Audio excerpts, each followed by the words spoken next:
Haleluya, puji nama Tuhan, salam sejahtera di dalam kasih kita Tuhan Yesus Kristus. Senang sekali bisa berjumpa lagi dalam Renungan 79 Keluarga Jemaat GPDI El Shaddai Magelang.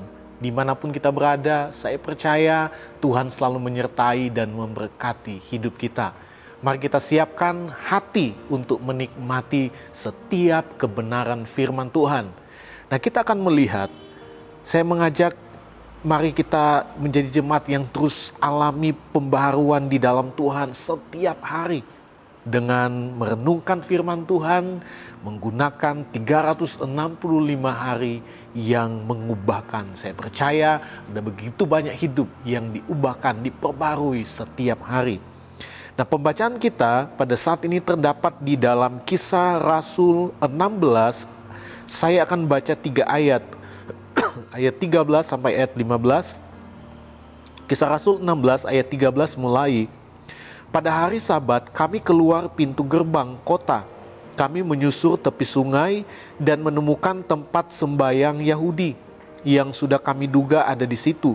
Setelah duduk, kami berbicara kepada perempuan-perempuan yang ada berkumpul di situ. Seorang dari perempuan-perempuan itu yang bernama Lydia turut mendengarkan. Ia seorang penjual kain ungu dari kota Tiatira yang beribadah kepada Allah. Tuhan membuka hatinya sehingga ia memperhatikan apa yang dikatakan oleh Paulus.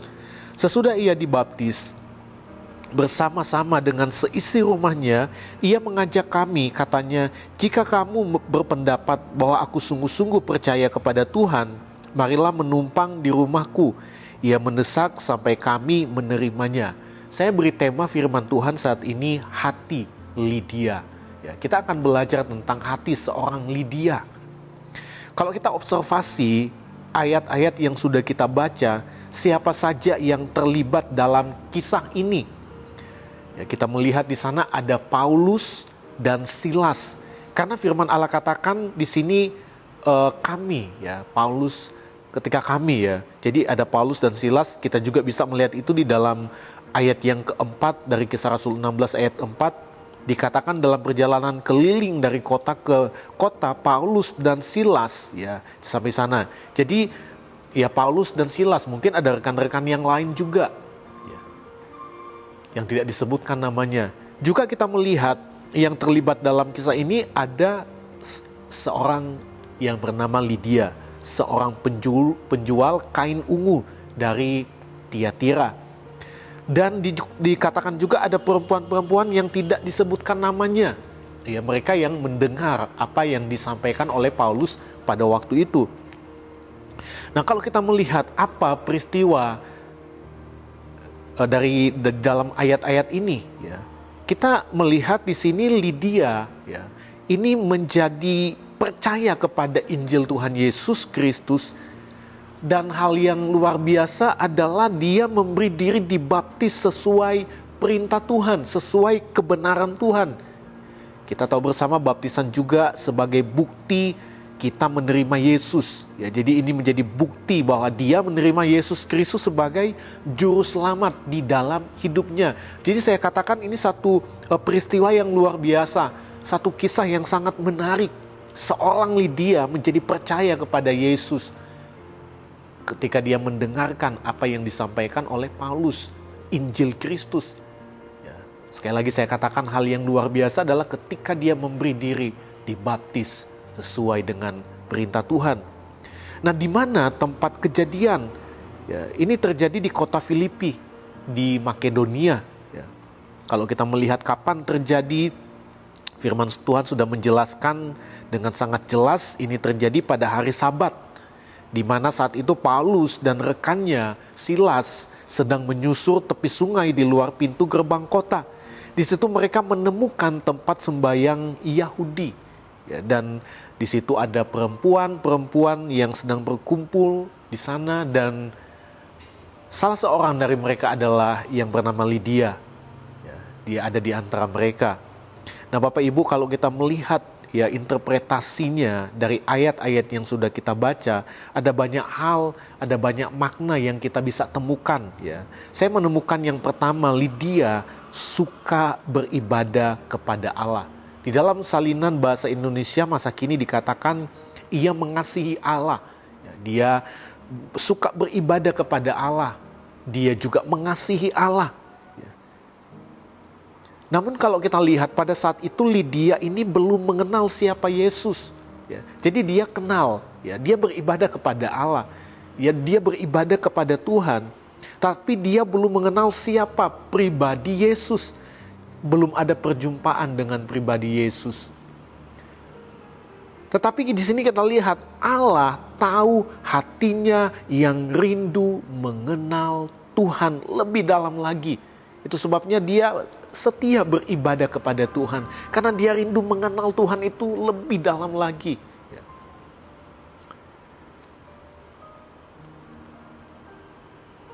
Dan pada akhirnya Lydia bisa mengenal Tuhan Allah yang dia sembah di dalam nama Tuhan Yesus Kristus. Setelah dia mendengar apa yang disampaikan oleh Paulus. Dia menerima Injil Kristus. Dia menjadi percaya. Dia beriman kepada Yesus. Kita tahu bersama bahwa firman Tuhan juga katakan, nama itu sudah diberikan di dalam Dia. Nama di atas segala nama. Di dalam Yesus ada keselamatan. Di luar Yesus tidak ada keselamatan. Orang mau beribadah kepada siapa? Tidak percaya kepada Yesus. Tidak diselamatkan. Lydia mengalami keselamatan karena dia percaya kepada Yesus. Ada hati yang rindu untuk mengenal Tuhan lebih dalam lagi. Makna yang kedua, Lydia memiliki hati yang lembut. Hati yang terbuka buat Tuhan. Itu sebabnya Tuhan membuka hatinya saat mendengar firman Tuhan. Jadi gak ada hati yang keras untuk firman Tuhan. Dia punya hati yang lembut, hati yang selalu terbuka buat Tuhan. Itu sebabnya Tuhan sangat mengenal hatinya. Tuhan kenal hatinya yang rindu, Tuhan kenal hatinya yang lembut.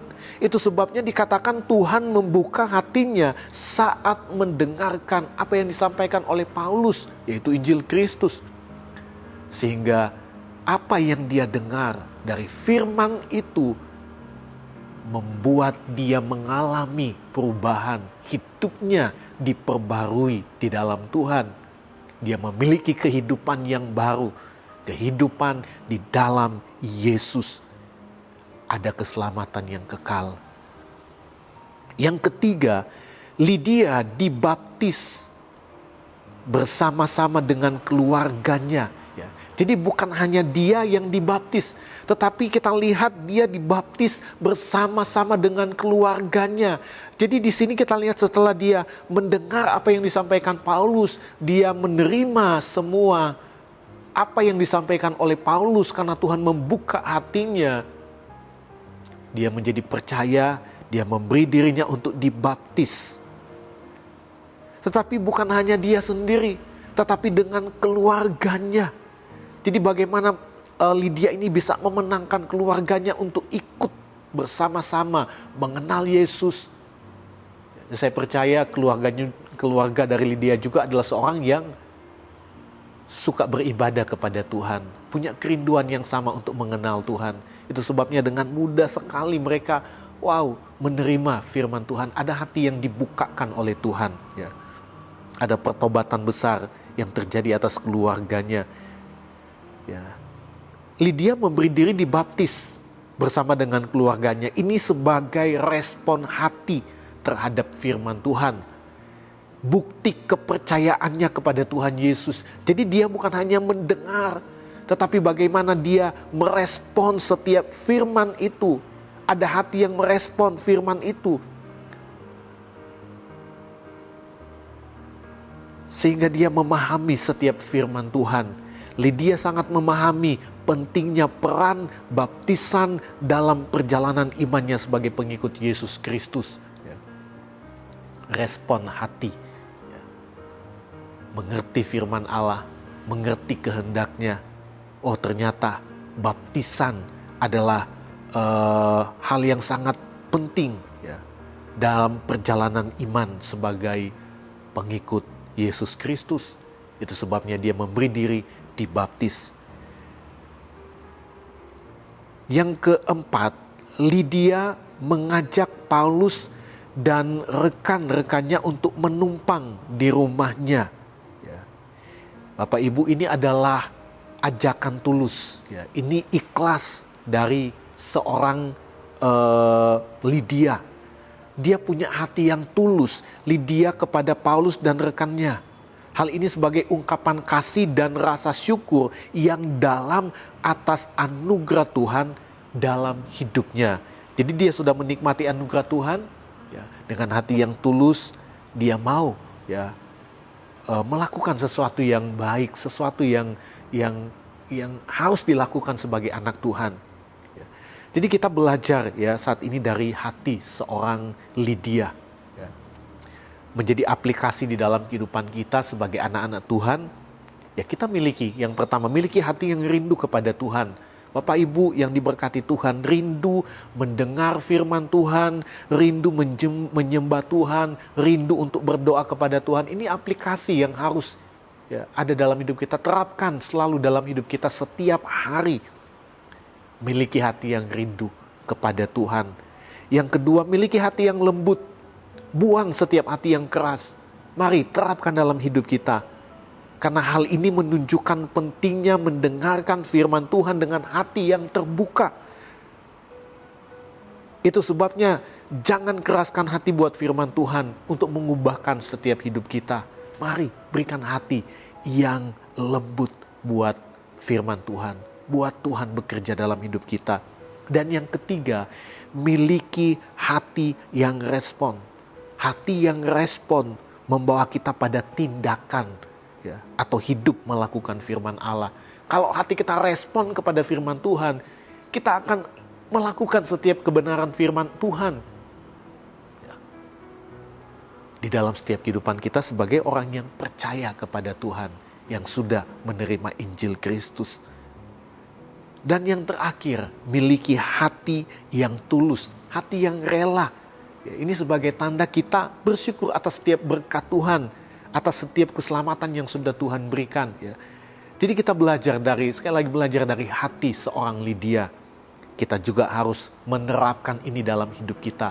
Bukan hanya Lydia, tapi kita juga harus menerapkan dalam hidup kita setiap hari. Ada hati yang lembut, ada hati yang rindu untuk menikmati Tuhan, hati yang lembut buat Tuhan, buat firman-Nya, hati yang respon terhadap firman-Nya sehingga kita mau melakukan firman-Nya, hati yang tulus ikhlas buat pekerjaan Tuhan, buat ibadah, buat kemuliaan nama Tuhan. Saya percaya Tuhan berkati kita semua. Puji nama Tuhan. Terima kasih Bapak Ibu telah mengikuti Renungan 79.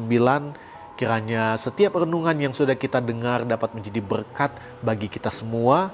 Dan bagi Bapak Ibu, saudara-saudari yang ingin didoakan untuk pokok doa tertentu, mau menceritakan kesaksian baik mujizat kesembuhan, pemulihan masalah keluarga dan lain-lain, dapat disalurkan melalui chat dalam WhatsApp di nomor 0813 274 200 88. Tuhan Yesus memberkati kita semua. Mari sama-sama kita akan berdoa. Kami mengucap syukur kepadamu ya Tuhan, buat anugerah-Mu dalam hidup kami. Kami boleh menjadi orang-orang yang menikmati keselamatan di dalam Engkau. Itu sebabnya Tuhan, biarlah kami yang sudah belajar firman-Mu, kami belajar saat ini dari hati seorang Lydia. Kami juga memiliki hati yang sama, menerapkan itu di dalam hidup kami setiap hari. Untuk kami memiliki hati yang sama, hati yang merindukan Engkau Tuhan. Hati yang lembut, hati yang respon kepada firman-Mu, hati yang tulus ikhlas kepada Engkau ya Tuhan, untuk pelayanan pekerjaan-Mu, untuk kemuliaan nama-Mu. Karena kami percaya Tuhan, bahwa Engkau Tuhan yang akan selalu ada dan memberkati hidup kami dari hari ke hari. Kami akan mengalami pembaruan hanya di dalam Engkau. Terima kasih Bapa yang baik. Makasih Tuhan berkati seluruh jemaat GPD LSD Magelang dalam pekerjaan, di dalam usaha mereka, dalam keluarga mereka, dalam studi mereka. Yang sakit Tuhan jamah, Tuhan sembuhkan dalam nama Yesus. Terima kasih Bapa. Terima kasih Tuhan karena kasih setiamu yang tidak berkesudahan dalam hidup keluarga jemaat GPDI El Shaddai Magelang. Tak habis-habisnya rahmat-Mu selalu baru tiap pagi, besar kesetiaan-Mu. Kiranya kami selalu akan berharap kepada-Mu. Di dalam nama Tuhan Yesus Kristus kami berdoa. Haleluya. Amin.